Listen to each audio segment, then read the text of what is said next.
بصوا الاتنين السكوتر اللي في وشنا دول، هتلاقوا في واحد حاطط رجله على السكوتر اللي جنبيه. ده بقى ليه؟ لان في واحد فيهم بايظ، تبقى يا اما المكنة عطلانة او عنده مشكلة في الكهرباء، في البطارية بتاعته نايمة، فواحد منهم يكون مش شغال، والتاني بقى اللي هو مدي اشارة يمين ده، اللي هو السكوتر اللي على اليمين ده، بيحط رجله بحيث ان هو بيزقه.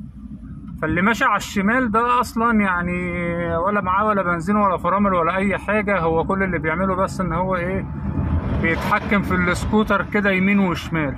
عشان كده زي ما انتوا شايفين ان هو عمال يعمل ايه، عمال يرقص.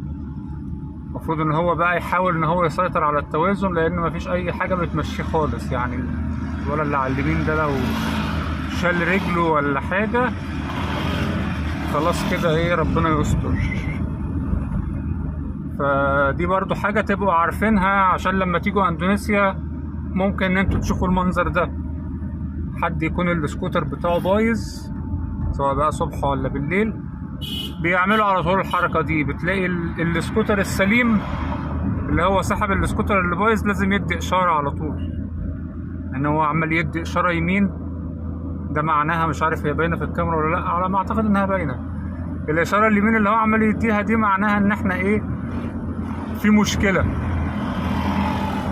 وحطت رجله دي بقى بتفهم الناس ان السكوتر التاني ده ايه، ما تتوقعش بقى ان هو هيعرف يجري او ان هو هيعرف يفرمل او ان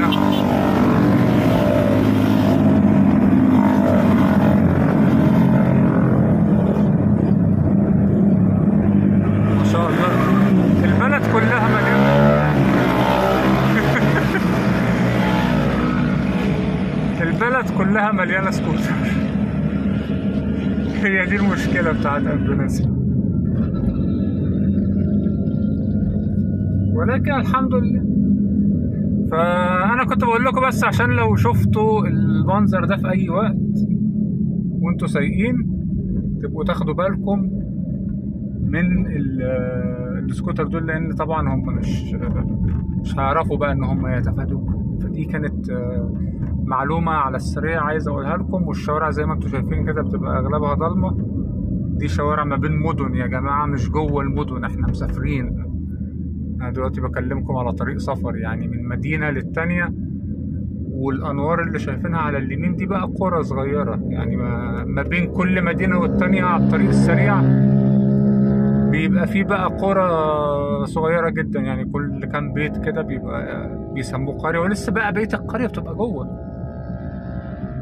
يعني زي الشارع اللي هو السكوتر اللي دخل منه، هوريهولكم الشارع اللي جاي اللي هو ده بقى بيدخلك على قرية بقى. تدخل بقى في الشارع ده تلاقي بقى أراضي وتلاقي بيوت وحاجات تانية.